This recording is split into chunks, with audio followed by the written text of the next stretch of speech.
साथियों, जय भीम, जय भारत, जय मूल्यों नमो बुद्धाय, जय विज्ञान, जय संविधान, जय जोहर। साथियों, जय भीम। मैं एडवोकेट अशोक कुमार बसोत्रा फिर एक बार आपके सामने हाजिर, अल्टीमेट रेवोल्यूशन चैनल के माध्यम से। एक बार फिर आपका तहे दिल से शुक्रिया। जितनी भी सपोर्ट, समर्थन आपकी तरफ से मिलता है वो हमें अपने मिशन को आगे बढ़ाने में एक प्रेरणा के रूप में नजर आता है। फिर भी जिन लोगों ने अभी तक हमारे चैनल को सब्सक्राइब नहीं किया है, उन सभी मूल निवासी बहुजनों से, यानी SC, ST, OBC माइनॉरिटी से ये निवेदन है कि कृपया हमारे इस चैनल को ज़रूर सब्सक्राइब करें, बेल आइकन का बटन दबाएं, ऑल का बटन दबाएं। इसके अलावा लाइक करें, शेयर करें, कमेंट करें। आपके कमेंट्स हमें अगला वीडियो बनाने के लिए प्रेरित करते हैं और दिशा निर्देशित भी करते हैं। सो एक बार फिर आपका तहे दिल से शुक्रिया। आते हैं मुद्दे की बात पे। साथियों, जैसा कि आप सब जानते हैं, पूरे भारत में लोकतंत्र या भारत के संविधान के 4 पिलर काम करते हैं, जिनमें 3 सरकार के हैं, 1 सरकार के बाहर। लेजिस्लेचर, एग्जीक्यूटिव, जुडिशरी और मीडिया। इनमें एग्जीक्यूटिव, लेजिस्लेचर और जुडिशरी जो है वो सरकार के 3 विंग हैं और मीडिया जो है वो सरकार के बाहर का विंग है। तो पूरे भारत के तंत्र को चलाने के लिए, सिस्टम को चलाने के लिए यही 4 मेन पिलर हैं। हिंदी में कहें तो विधायिका, कार्यपालिका, न्यायपालिका और मीडिया। आज इन 4 में से एक स्पेसिफिक विंग जो है, जिसे हम जुडिशरी या न्यायपालिका कहते हैं, उस पर मैं मूल निवासी बहुजनों के एंगल से एक चर्चा करना चाहता हूं। सो आज का मेरा मुद्दा है, न्यायपालिका में मूल निवासी बहुजनों का क्या स्थान है। आइए इस पर एक चर्चा करते हैं, एक नजर डालते हैं। साथियों, करीब 35 वर्ष का समय हो चुका है मुझे वकालत में आए हुए। मेरी qualification BSc medical, LLB professional. इसके अलावा मैंने कंपनी सेक्रेटरीशिप भी किया है। मैं fellow member of institute of company secretaries of India, जो न्यू दिल्ली में है, उसका मेंबर रहा हूं। अब तो खैर मैं नहीं हूं। तो पेशा मैंने अल्टीमेटली वकालत चुना। पहले कुछ देर मैं नॉन सीरियसली वकालत करता रहा, क्योंकि मुझे CS में थोड़ा इंटरेस्ट था, मगर बाद में मैंने कंटिन्यूसली वकालत की और as a advocate J&K high court और ट्रायल कोर्ट्स जो जम्मू में हैं, उनमें मैंने अपनी प्रैक्टिस, जब वो मुबारक मंडी में ट्रायल कोर्ट्स हुआ करती थी तब मैंने शुरू की। बाद में जानीपुर में शिफ्ट हुई, तो वहाँ पे एक लंबा अरसा मुझे हो गया वहाँ काम करते हुए एज ए एडवोकेट। इसके अलावा कई डिस्ट्रिक्ट्स में और अन्य राज्यों में भी, सुप्रीम कोर्ट में भी जाने का मौका मिला। तो एक लंबा एक्सपीरियंस वकालत का मेरा रहा है। बहुत कम नंबर हुआ करता था SC, ST, OBC माइनॉरिटी का जब हमने वकालत शुरू की। वकीलों का नंबर भी काफ़ी कम था और वकीलों के नंबर में मेजॉरिटी तथाकथित ऊंची जाति या कास्ट हिंदूज की ही थी। और शुरू से एक चीज़ मैं देखते आ रहा था कि बार और बेंच, यानी जजेस और वकील जो हैं, इनमें ज़्यादातर डोमिनेटिंग पोजीशन में कास्ट हिंदू के ही लोग थे। अगर मैं जम्मू कश्मीर की भी बात करूं तो चाहे मुस्लिम भी डोमिनेटिंग थे, तो वो सो कॉल्ड अपर कास्ट से ही थे। जैसा कि आप जानते होंगे, यहाँ पे अब्दुल्ला फैमिली एक पॉलिटिकल पार्टी चलाती है। वो खुद को कोल ब्राह्मण कहते हैं, कोल कश्मीरी पंडित, ब्राह्मण से कन्वर्टेड मानते हैं। इसी तरह मुफ्ती मोहम्मद सैयद जो मर चुके हैं, उनकी भी एक पार्टी PDP यहाँ पे काम करती है, उनकी बेटी आजकल चला रही हैं। तो सैयद भी यहाँ पर तथाकथित ऊंची जाति के ही लोगों को कहा जाता है।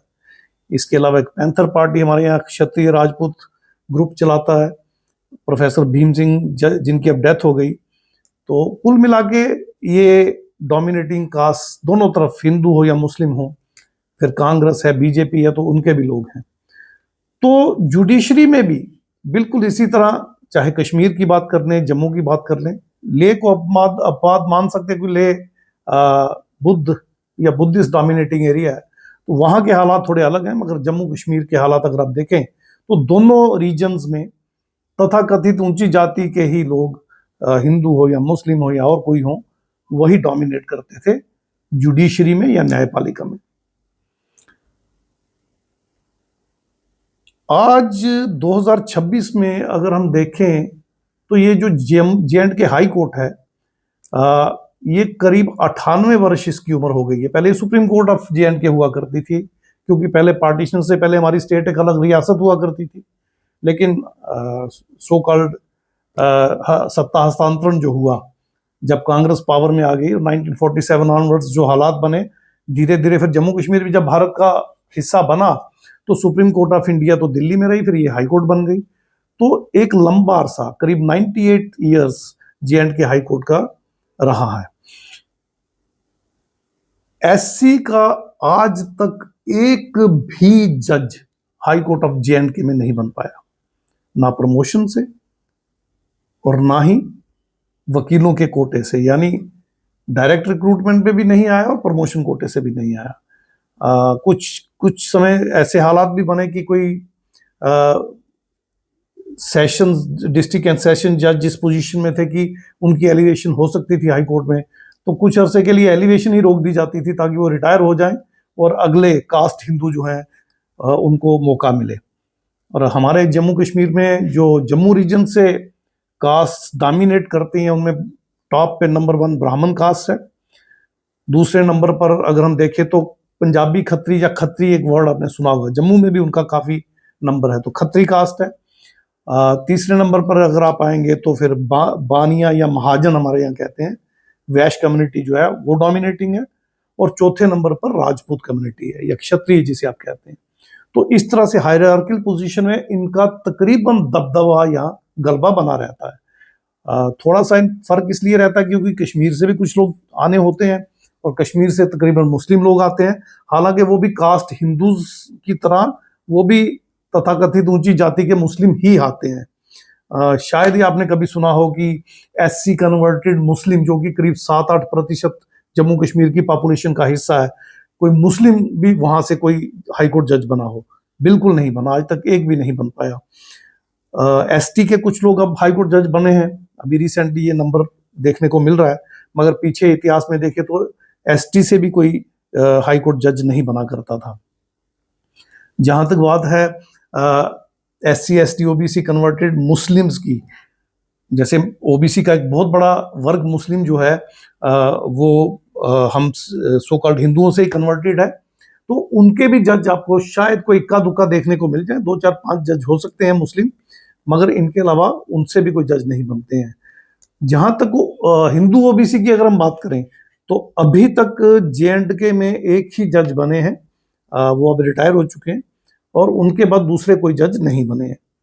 तो कुल मिला के हम ये कह सकते हैं कि 95% के करीब हाई कोर्ट के जजेस, चाहे मुस्लिम बने हों या हिंदू बने हों, वो सब के सब सो कॉल्ड अपर कास्ट से बने हैं। सिखों से भी, कोई सिख कम्युनिटी से भी अभी तक हाई कोर्ट जज हमने बनता हुआ नहीं देखा है। अभी फिर एलिवेशंस हो रही है, देखते हैं अब इस बार क्या होता है, पर मुझे कोई खास उम्मीद नहीं है कि बनेगा, क्योंकि कोलिजियम जिन लोगों के हाथ में है जम्मू कश्मीर में, वो सिखों को भी आगे नहीं आने देते हैं। हालांकि हमारे यहाँ ब्राह्मण सिख भी हैं, अब पता नहीं उनमें से किसी को लेते हैं या क्या करते हैं, वो एक अलग बात रहेगी। तो कुल मिला के ये स्थिति है। बेंच की स्थिति मैंने आपको तकरीबन वाजे कर दी है, क्लियर कर दी है। अब थोड़ी सी मैं आपको बार की स्थिति भी बता देता हूँ। जम्मू कश्मीर दोनों रीजन्स में बार एसोसिएशंस हैं। यहाँ बार काउंसिल नहीं है। बार काउंसिल ऑफ इंडिया की जो पावर है वो तकरीबन हाई कोर्ट के पास ही है, रजिस्ट्रेशन वगैरह तक की पावर है। डिसिप्लिनरी एक्शनरी पावर तो खैर हाई कोर्ट के पास भी नहीं है, क्योंकि वो एडवोकेट्स एक्ट 1961 जो है वो बार करता है। हाई कोर्ट उसमें इंटरफेयर नहीं कर सकती डिसिप्लिनरी मैटर्स में, तो हाई कोर्ट के पास वो पावर तो नहीं है, मगर रजिस्ट्रेशन और ये सारा मेंटेनेंस का काम जो है हाई कोर्ट खुद देखती है। सुप्रीम कोर्ट से फैसला भी इस हक में आ चुका है कि बार काउंसिल ऑफ जे.एंड.के बननी चाहिए, उसके बावजूद नहीं बनती है। वो भी मैं आप रीज़न इसी में बता दूंगा कि क्यों नहीं बनती है। तो आते हम काफ़ी सारी बार एसोसिएशंस और दो लीडिंग बार एसोसिएशन है, कश्मीर की एक जम्मू की है। कश्मीर की जो बार एसोसिएशन लीडिंग है उसमें भी सो कॉल्ड अपर कास्ट मुस्लिम डोमिनेट करता है, लीड करता है। जो SC ST OBC कन्वर्टेड मुस्लिम है उनकी डोमिनेंस वहां पे नहीं मिलेगी आपको। सेम सिचुएशन जम्मू की है। जम्मू रीजन की बार एसोसिएशन जो खास करके हाई कोर्ट की बार एसोसिएशन है, उसमें भी आप हिस्ट्री उठा के देख लीजिए, आज तक तकरीबन प्रेसिडेंट 90%, या शायद मैं गलत साबित ना हो जाऊं, 80% तो ब्राह्मण ही थे। बाकी फिर राजपूत, क्षत्रिय, कुछ बानिया वगैरह हैं, या कुछ एक इक्का दुक्का खत्री भी हैं। मगर जहां तक SC ST OBC की बात है, ये कभी प्रेसाइड इन्होंने किया नहीं।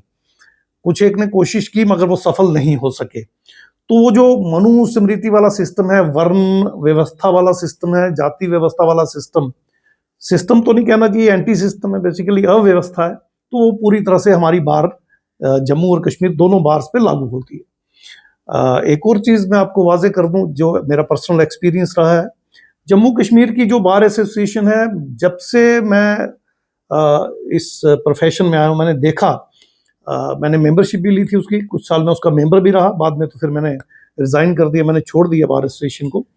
आजकल उसका नाम JK high court bar association है, JK HBCA करके करते हैं, Jammu Kashmir high court bar association. तो अब मैं उसका मेंबर नहीं हूं, मगर एक अरसे तक मैं पहले बार एसोसिएशन जम्मू कहा करते थे, उन दिनों में उसका मेंबर रहा हूं।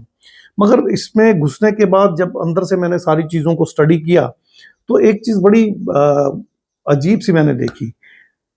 बार तकरीबन मनुवादियों के कंट्रोल में रही, ब्राह्मणवादियों के कंट्रोल में रही, और तकरीबन एजिटेशंस किया करती थी बार, लगातार बहुत सारी एजिटेशंस किया करती थी।